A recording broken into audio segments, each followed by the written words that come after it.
What's up, horror fans? This is the Joker 5150 and I'm here in the Horoscope 101.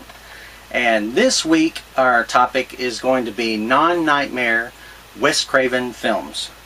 And what I chose for this particular week's theme is the first Scream. Okay? This movie has David Arquette, Neve Campbell, Courtney Cox, Skeet Ulrich, Drew Barrymore. It has a slightly more than cameo appearance of Henry Winkler in it. Rose McGowan's in it. Jamie Kennedy's in it. And Matthew Lillard's in it. Other people's in it, but those are like the main crew.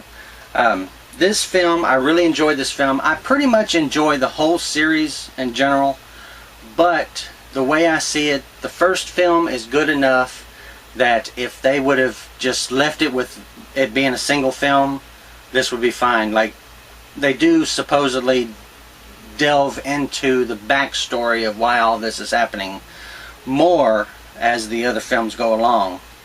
But if this film had been the only one that they released, I think, it can stand on its own. There's no need. Like, what we find out in the sequels, if that hadn't have been written, it wouldn't have really mattered. Because this has both, a beginning, middle, and end, and it would have wrapped it up nicely, and that could have been it. I really enjoyed this. This is actually my favorite of all of the films. There's 4 so far. A little bit about the movie. Basically what this movie is about is there is a killer that's in town, and he dresses up in a costume that is affectionately called Ghostface. Basically a complete black outfit with like this kind of a silly ghost face mask. And he goes around killing people. I mean, it's pretty much, slasher film or whatever. The reason behind it is the kicker for this film. Like, some films, it's just I'm a killer and I'm going to kill you and there's really no motive or anything. But this one delves into why the killer is doing what he's doing. David Arquette plays like a bumbling deputy. And, well, not really bumbling, but like he's not taken seriously, especially by his sister, who's Rose McGowan. She doesn't take him seriously, and then therefore it's kind of felt like he's kind of like the joke in the police department. But he comes through, especially throughout the series. He comes through. Like I said, Rose McGowan plays David Arquette's sister in the film. Neve Campbell plays like the main female lead, and I think she does really good in this film. Let's see. Courtney Cox plays like this uppity, nosy journalist. I mean, what journalist isn't, right? So, who else we got? Skeet Ulrich plays Neve Campbell's, I started to say brother. Skeet plays Neve's boyfriend in the film. And Drew Barrymore plays a very important role. She's in the first of the film. For those that haven't seen it, I'm not going to elaborate more than that.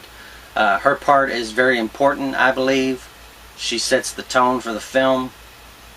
Like I said, she's in the pre-credits sequence, and it's a very powerful sequence. That's one of the things I like about this film, is that it kind of just starts out like some films, they want to go through the whole character development, and it takes a little bit to get into the action. Not this film. This film pretty much, like, even before the pre-credits, stuff's going down. So, yes, like I said, she's in the pre-credits sequence, but it's pretty important. Henry Winkler plays the principal of the high school that the kids go to. Trying to think of who else I've already mentioned.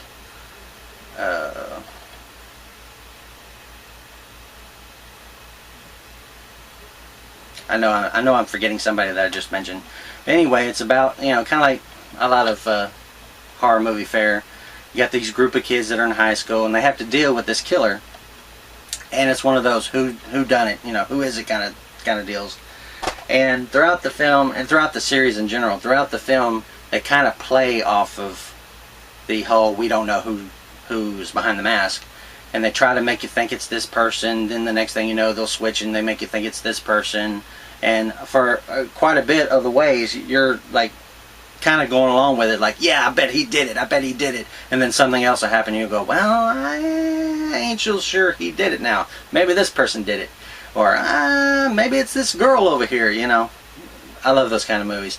This movie to me is a very smart film. For one, it's kind of like an homage to slasher films from the past. And what I mean is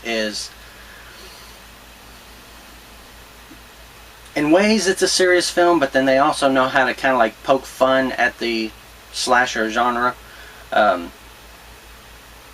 One of the funny things that I thought was really funny, it's directed by Wes Craven, and in the beginning Nightmare on Elm Street's brought up, and anybody that knows about Nightmare on Elm Street, Wes Craven wrote and directed the first film, and then he had a little bit of writing in on the third film, and then of course he came back for Wes Craven's New Nightmare and did that one. But there's a point in the very front of the film where they're talking about Nightmare on Elm Street, and one person goes, yeah, those films are scary. And Drew's character, I was just going to say it because they ain't really giving nothing away, this isn't really a plot point. Drew says, well, the first one was, the rest of them sucked. I thought that was funny because it's kind of like Wes Craven in a way is kind of like talking crap about all the other Nightmare films since he wasn't really a part of them. I thought that was a good point. The movie, well, technically the series, but the first movie is written by Kevin Williamson, and he also wrote like the script for I Know What You Did Last Summer, and he also developed the Dawson's Creek series for television for the WB. It's kind of loosely based on his life growing up. Anyway, so I really like a lot of his scripts. He's done some other stuff too, but I won't delve into it. Yeah, he wrote Scream. Wes Craven directed it. As a matter of fact, Wes Craven directed them all. But yeah, this film, it's really, it knows how to turn that camera around and examine itself as far as slasher films. Oh, Jamie Kennedy. I knew there was somebody that I was forgetting that I mentioned. Jamie Kennedy plays Randy, who's this guy that works at a video store, and he's like an expert on horror films. He knows all the rules and everything like that, and how to successfully survive a horror film, and kind of a, you know, the nerdy character and everything. I'll give you one. This isn't really like a major plot point, but it's just to show like the character of Randy. There's a point later in the film where Randy's sitting on the couch and he's watching the original Halloween, and he's talking to the television. And this is a way that I think the film, like, again, shows like it can poke fun at itself. He's sitting there now, he's a little drunk, and he's watching Halloween, and of course it's near the end of the film when it's really just Laurie and Michael Myers, like, having to deal with each other. He's sitting there on the couch all drunk out, and he's watching, and he's saying things that he wants to say to Laurie, but then the very things that he's telling Laurie to do, he's not doing in his real life situation in the film. Like, he's sitting there, turn around, Laurie, he's behind you, just turn around. And while he's saying that, here comes Ghostface from the kitchen, I believe. He comes out behind him, and of course he's not paying attention. So he's sitting there telling Laurie to pay attention, and he's not paying attention. He's telling her to turn around, and of course we, the viewer, telling him, dude, shut up and you turn around. The killer's behind you. So I thought that was really neat how they did that. But anyway, this movie came out in 1996. I definitely suggest that you check this movie out. If you don't see the others, see this one, because like I said, it's got a beginning, middle, and an end. It's fine as it is on its own. If they never made any of the others, this movie can carry itself. I really enjoy this film. Kind of brought back in a way, kind of like an 80s feel, but with a 90s touch, if that makes any sense. Really enjoyed this film. Definitely check it out if you have not checked it out. If you have checked it out, check it out again. You know, I like to watch movies over and over. Now, some of them I'll watch hundreds of times, whereas others I might watch, you know, a dozen or whatever. But definitely check out this film.